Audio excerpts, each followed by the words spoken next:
Metal Mixtape. We're talking to the man, the myth, the legend, Mr. Norman Skinner, man. Dude, first off, I want to say, not just as an interviewer, but just as as a fan and just fellow musician, dude. Ever since I came onto the scene, dude, I've been seeing your massive portfolio of work, dude, and how many projects you've done. And just it honestly blows my mind too, even like to watch you as a vocalist, because I'm just like, how is this guy writing this much material for this many projects and still be able to keep like the awesome creative juices, you know? You know, it all comes down to having the right players, right? I mean, it goes back to this is something that stuck with me from the beginning.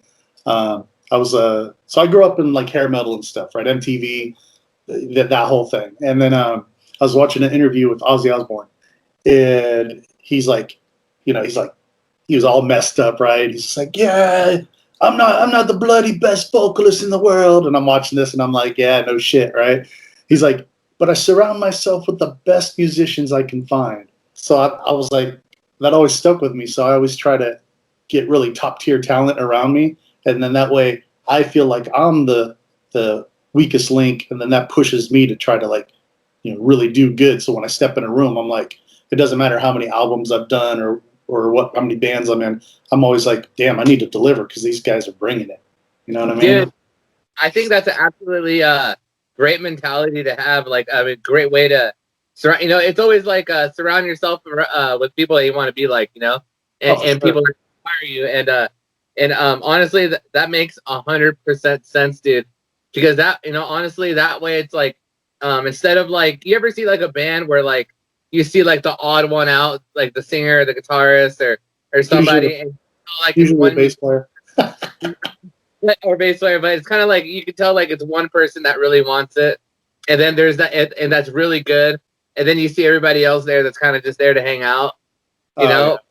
Yeah. But then you see a band, let's say like NIVIANE, where everybody in the band is extremely talented, so it doesn't matter where you look on that stage, you're gonna have a fun either way, That's those are the best bands for me to watch too. I love seeing bands where I'm just like, and just shredding all over the place. They're moving around. They're bringing a show. The music's good. Yeah, I get it, man. I'm with you on that 100%. Dude, yeah, dude. So you know what?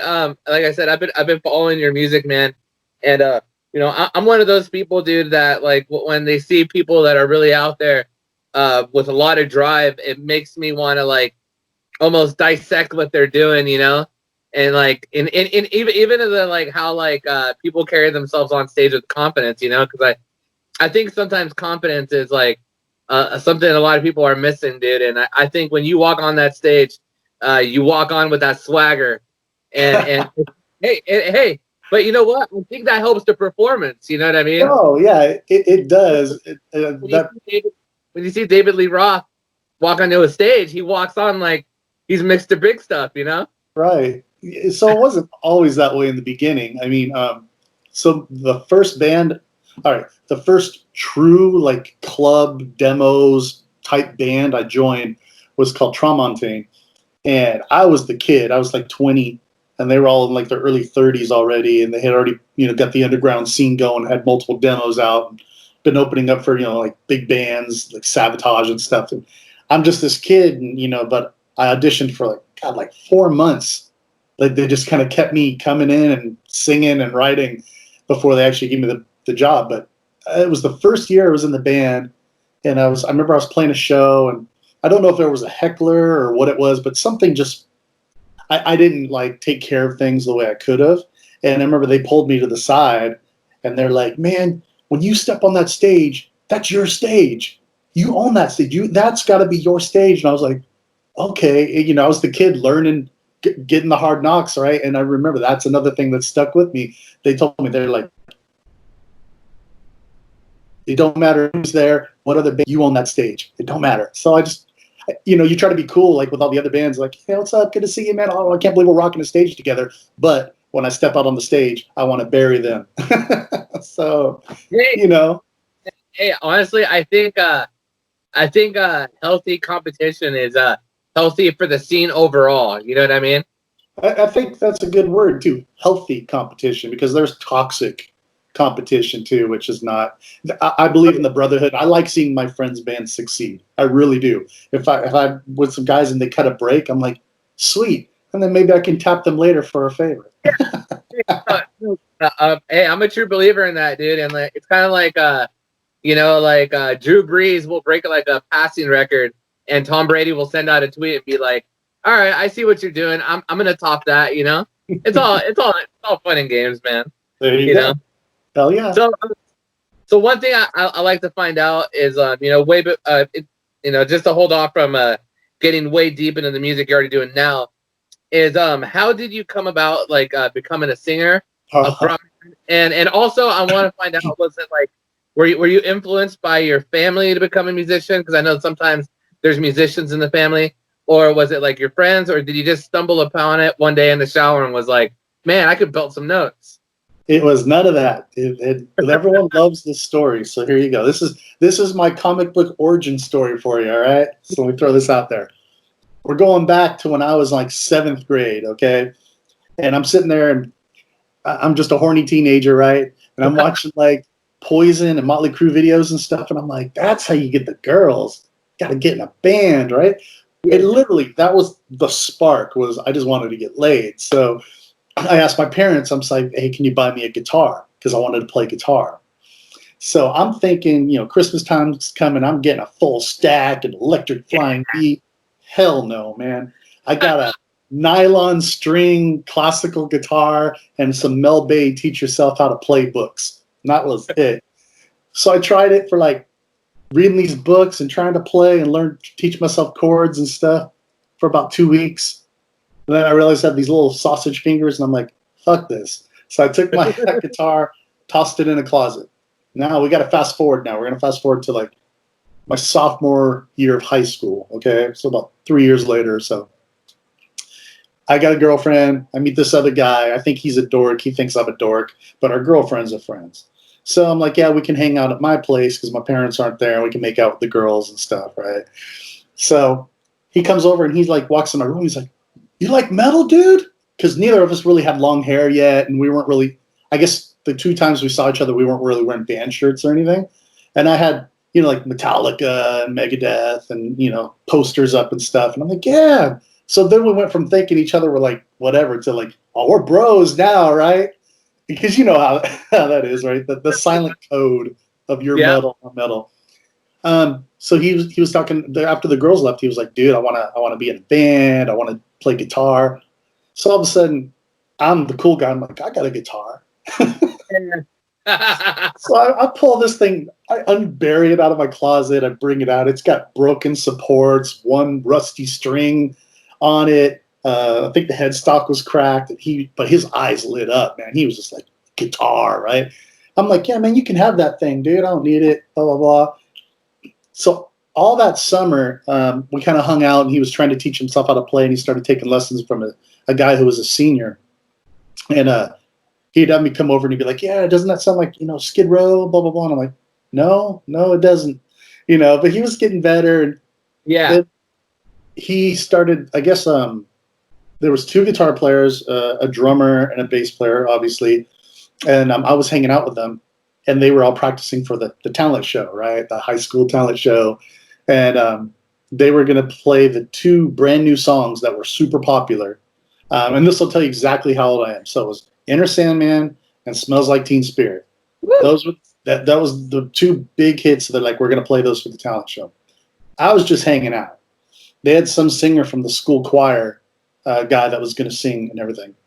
Literally like 2 weeks before the show, I get a call from the other guitar player who I only kind of knew. He's like, oh, bro, dude bailed on us, man. We need you to sing. I don't sing. I've never sang for anybody, right? And I go, dude, the only singing I do is in my underwear in my bedroom or like in the shower, man, just kind of like you said. He's like, yeah, but you've been hanging out, and you know us. Just do it. It'll be cool. So people that know me know I'm adventurous. So I'm like, dude, I'm down. All right, well, F it. I'll learn it. I played the show. We got disqualified after one song because everyone was jumping off the stage and pitting on the stage. And, so everyone's like, the teacher's like, what the hell? So we got DQ'd anyway. And I caught the bug, man. Right then I was like, this is awesome. I want to keep doing this. So I took some lessons and started hashing it out in local little club bands and things. And I wasn't that good. It took a while, but I wanted to do it.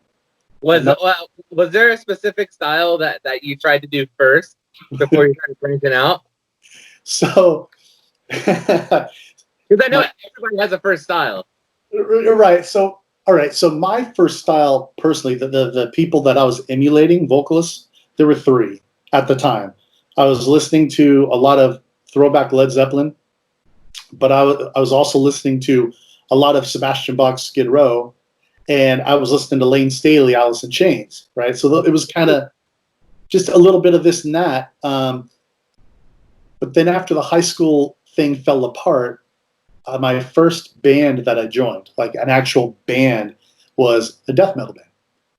So my first actual band was death metal, and I just went up there, and I didn't write anything. They had their own songs, and I went up there and I just started grunting the stuff. And so a lot of people are like, "Your first band really was a death metal band?" I'm like, "Yeah, man, my first band was a death metal band."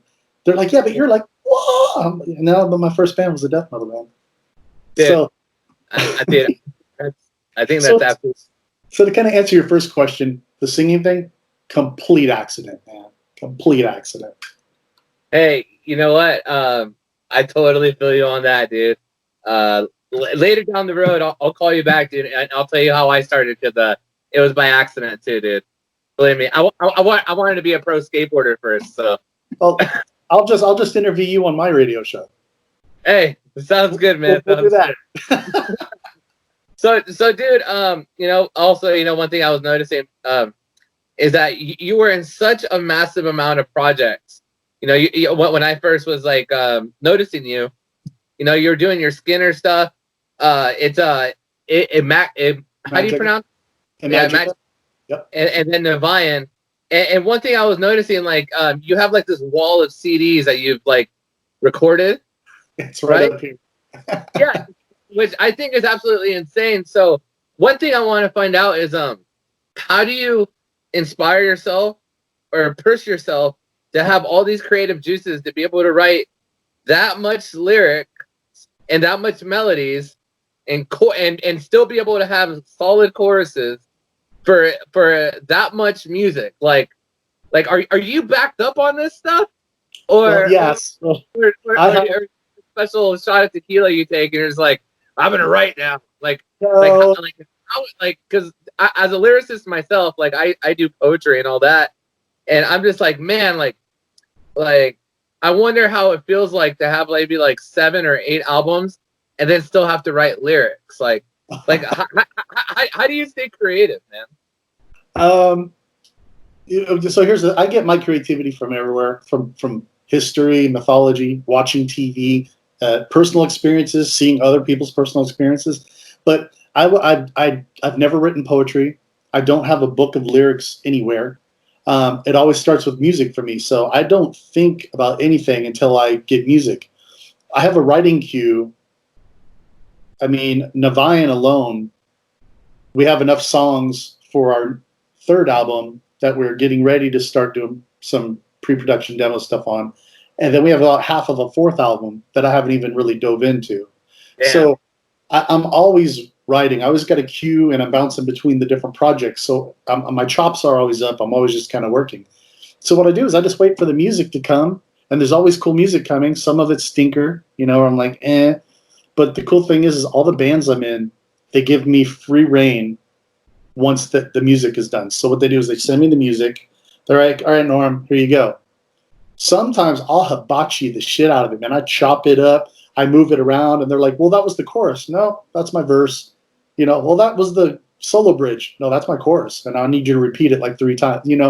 So every band, every project I'm in, I have full structural control over every song, and I start with my melodies, and I just listen. I usually do 3 or 4 songs at once that I'm writing to. I put those on shuffle and I just bounce between them, and I just keep switching between the sheets that I'm writing. And first I get my melodies and my structure, and once I got that all down, then I start throwing down lyrics, and then it just kind of comes together. That's just the way I do it, and I just keep doing it. No. Dude, No, I love that, man. So you know how like when a lot of bands start out, usually like their first couple records is like the most emotional, like maybe like the most aggressive. When you first started writing, did you ever go through a phase like that where like maybe your lyrics and your vocals were like just about a specific topic or a specific emotion? Because I know, you know, like when a lot of bands start out, like a lot of people complain that like a band will like get softer, older, change their sound, you know. And the way I see it is usually that like people mature, you know, Right. people get older, and when people finally solidify themselves into like the musical circus, not like the circuit, like they're more comfortable and they're less stressed, you know. So in the beginning, did you ever have like a stressed out time where like you really dug into your lyrics? You know what? I wouldn't say there's an album or a band, but there definitely are specific songs. For instance, IMAGIKA, the My Bloodied Wings album, the title track of that was something I wrote right after I told my ex-wife that I wanted to divorce her and that Man, it wasn't working. And I've done a lot of guilt and a lot of having to walk away from, you know, a decade of being with them and stuff. So there's songs like that. I have little songs that are personal to me where, you know, where I was going through something and I needed to get it out lyrically. I would say 75% of the stuff I write, there's nothing real personal. It's more I'm observing and I'm putting myself in that situation. But there's a good 25%, you know, there are certain songs that where I'm like, you know, this is something that I'm using to get out there. So I like it. I like it, man. So, you know, you've been doing bands for so long, writing all these albums, man, playing all these shows. Is there a show in your career that always sticks out to you in your mind that was always special to you and maybe like a plateau show for you? Not like you plateaued, but no, like no, I know what you mean. yeah, exactly. You know what I mean? um, Like a show that just always sticks with you. there's just different ones. You know what? I will say it's always the bigger shows. The shows that are always really special for some reason are ones where we're on with a bigger band, because you know it's just, you know, I love it, and most of these are with NIVIANE. Honestly, they're new the last couple years, because with NIVIANE we're a band that's relatively new, yet we've kind of gone really fast and everyone's like, oh, there's this band and we're getting great shows. So, you know, whether we're playing with like, you know, we play with Primal Fear, Amon Amarth and Testament and stuff like that, we get off and we go to our merch booth and we just got a line. And then you got the other bands going like, who's this band with this giant line at their merch booth? And all these people like, we've never heard of you. Oh my God. And those stick out really special to me because it's like, wow, how many fans did we just make on this one show, and what impression did we make? And then on the other spectrum, well, it's the same spectrum, but on a smaller level, the hometown shows where you're seeing your own friends there, and these are the diehards that know every lyric, and they're filming, and you see them singing along. It's like, and I wrote that, and it's touching that person. You know, we just did an acoustic show in February, I think. January, February, just a little special thing since our new album, NIVIANE's taken a while to come out, and we wanted to play a listening party, but we did a special acoustic thing. And we saw people just crying, and it was like, wow, that's pretty cool, I guess. Dude, I think that's absolutely awesome, dude. Here's like a little side question. Um, Out of any, have you ever met like any of your idols or heroes? Maybe just going to a show or playing to a show. Did you ever have a moment where like you ran into somebody and like they were a lot cooler in person than you thought they were going to be? Cooler than I thought? I mean, I've had the opposite. You know, I've met a lot of my heroes. Unfortunately, most of the time they're busy. They don't know who I am, right? Obviously, and they're just like, "Hey, man," they'll take a picture and they'll smile, and I'm just another fan, kind of that they're going through the motions while they're there. But I mean, there are some, you know, people that I've met that have just been. Unfortunately, they weren't like heroes. They're just guys that in other bands that I like, and I'm like, oh, this guy's effing cool, man. But I did have when I was about 17, I think, 17, 18, I met Sebastian Bach. And yeah, I was 19 actually, because it was like 94 or something. The Subhuman Race album, it was the last Skid Row one. And I have the signed poster right here because I met the whole band and I was a big fan. And I remember I was first one in line. I had my long hair and my shades, torn jeans, man. I'm like, yeah. And I walk in and I'm the first one in line. And Sebastian Bach is like 6'6" or some shit, right? He fucking stands up. He's like, "Hey, bud," and I'm just like, and I've never said this since, and I've never said it before. But I'm like, "Fucking A."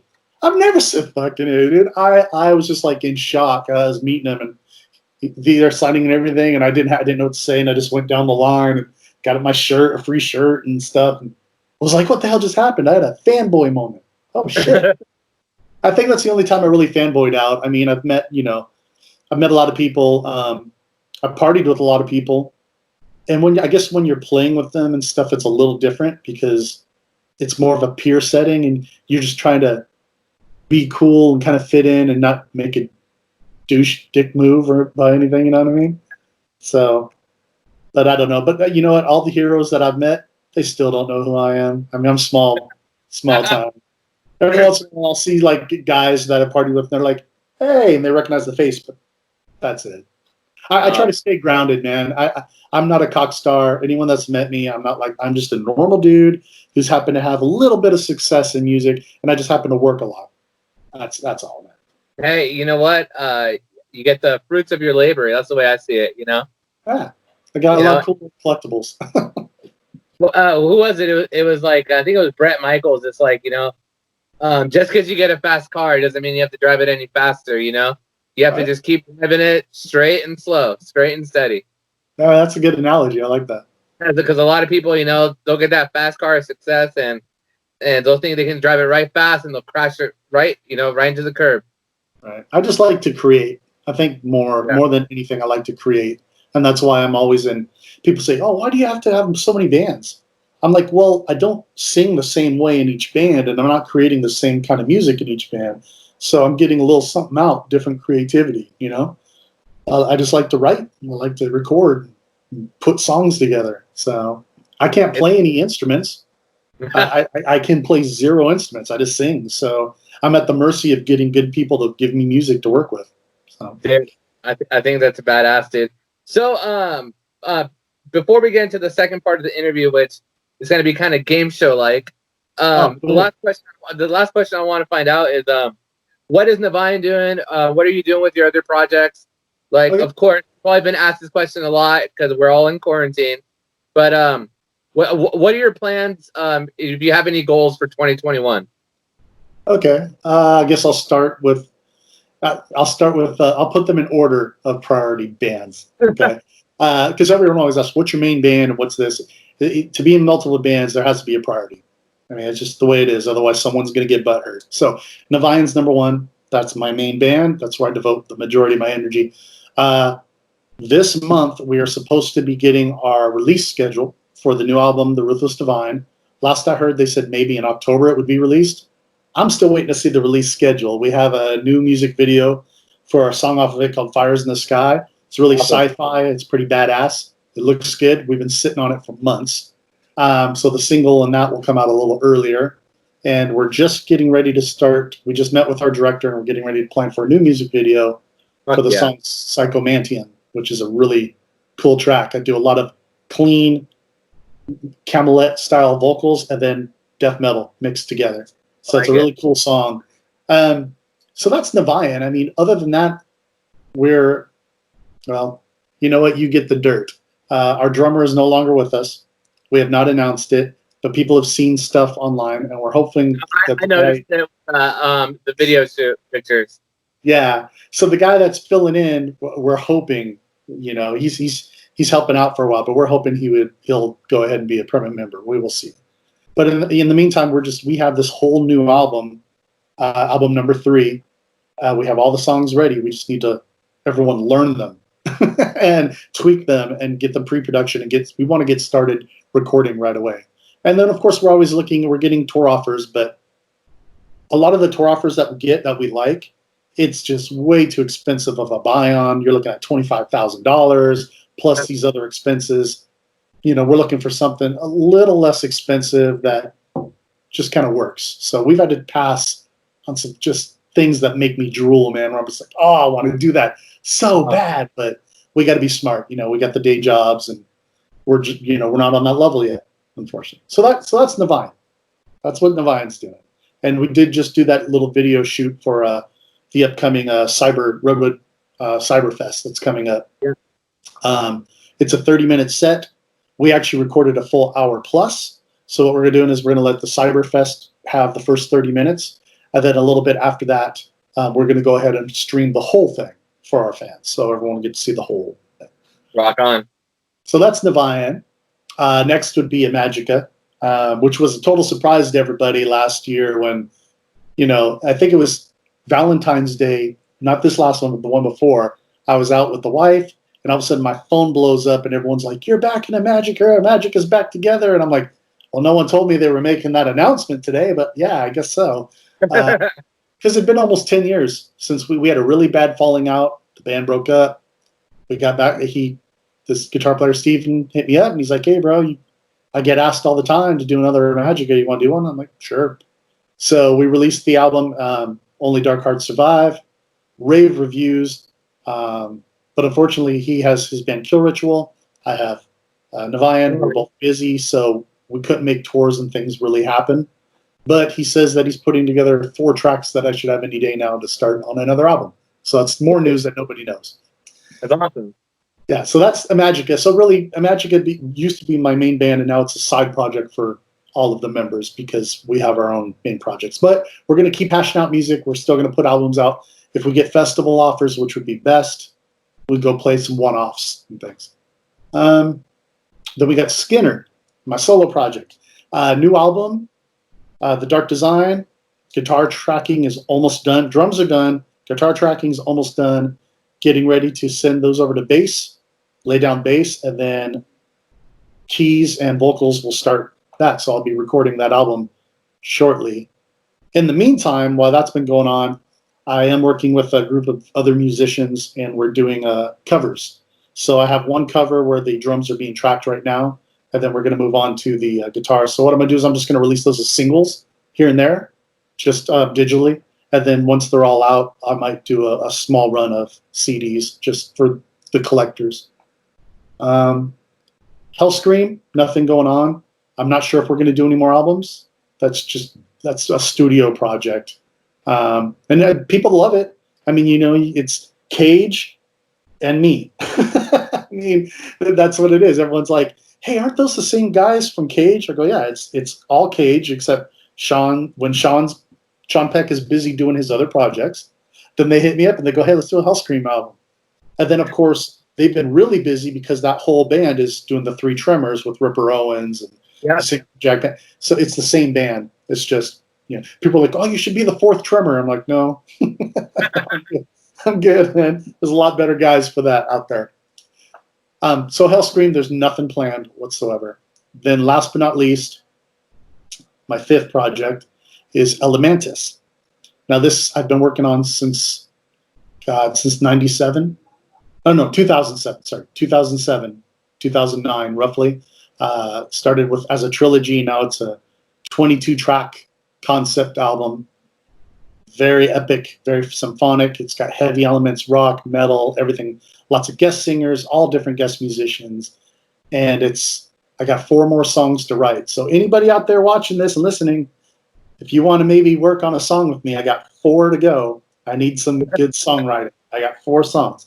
But we're getting ready to start tracking drums for the majority of the album shortly.